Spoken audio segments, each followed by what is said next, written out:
สบายดีหมู่เพื่อนทุกคนสบายดีพ่อแม่พี่น้องมันนี่ก็พอกันอยู่สวนอีกแล้วพี่น้องอย่าพาเบื่ออย่าพานายพี่น้องเป็นกำลังใจให้กันซะก่อนคอยน้ำมือได้คอยกับพาเลาะแต่หมากทุเรียนชุดเจ้าบริจาคเบิ่งสบพี่น้องหมากทุเรียนคนนั้นคือเป็นตาเบิ่งแถมเบิ่งได้เสียให้เบิ่งนี่มือได้คอยก็อยู่แต่ในสวนพี่น้องเบิ่งได้สิพาเบิ่งนี่หมากทุเรียนของไก่สีได้ขายยังสิบ่อยากเบิ่งอยู่สบพี่น้องเบิ่งดูผู้ชุดเจ้าเบิ่งดูหมากทุเรียนคนนั้นเบิ่งเอาดูสิบ่อยากเบิ่งบ่เลี้ยบางนี่ทำหมากทุเรียนคนนั้นมันสิได้ขายแล้วนี่พี่น้องนี่เห็นบ่นี่อันนี้สวนอยู่ที่น้ำตกเด้อพี่น้องเด้อแปลงในหรือว่าแปลงที่สองสวนที่สองนั่นเองพี่น้องพาพี่น้องเลาะเบิ่งหมากทุเรียนก่อนมาที่นี่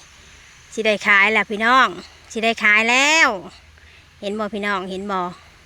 หมากทุเรียนนะแต่ละมื้อแต่ละวันข่อยพาเลาะสวนกันย้อนเดี๋ยวนี้แหละบ่อยากเบิ่งสบหมากทุเรียนข่อยเบิ่งในน้ำนุ่มหยางอยู่นะ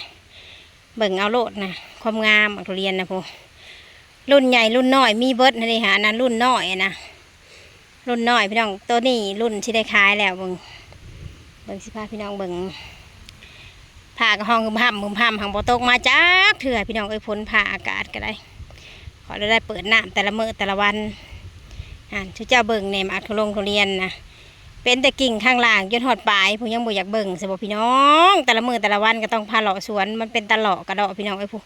หมากทุเรียนนั่นยุ่งย่างอยู่นะแต่ละสวนพี่น้องเต็มคาราเบลโลแต่ละสวนนะมึงเนี่ยขอบอกเขาใกล้ได้ขอยานเปียกขอเปิดน้ำฮดอยู่เปิดน้ำฮดอยู่ได้พี่น้องนี่ไหนได้ฝนบ่มาก็เปิดน้ำฮดพี่น้องนี่จะเบิ่งเอาแน่นี่หมากทุเรียนนะนี่เห็นบ่นี่สวนใดแปลงใดก็เต็มคาราเบลบ่ต้องห่วงดอกสวนทุเรียนนะพี่น้อง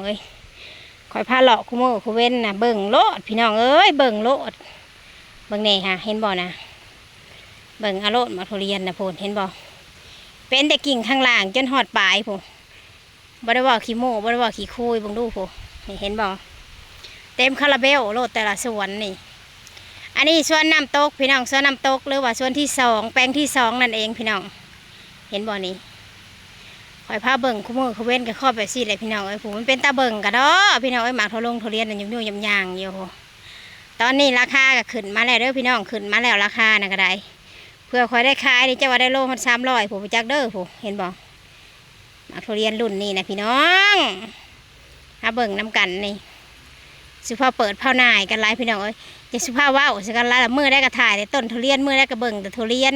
เบิ่งโลดพี่น้องเป็นตาเบิ่งกระดอกกระดิ่งเบิ่งไหนฮะเปิดน้ำฮดคือเก่าเหมือนเดิมเป็นกำลังใจให้กันไหนพี่น้องพอสิมีกำลังใจถ่ายให้เบิ่งไหนมึงเนี่ยฮะเพราะว่าคอยทำงานสวนพี่น้องเขาก็ต้องถ่ายสวนให้พี่น้องเบิ่งเห็นบ่พี่น้องเปิดน้ำฮดได้นี่หมากทุเรียนเห็นละบ่เอาซ้ำนี่แหละพี่น้อง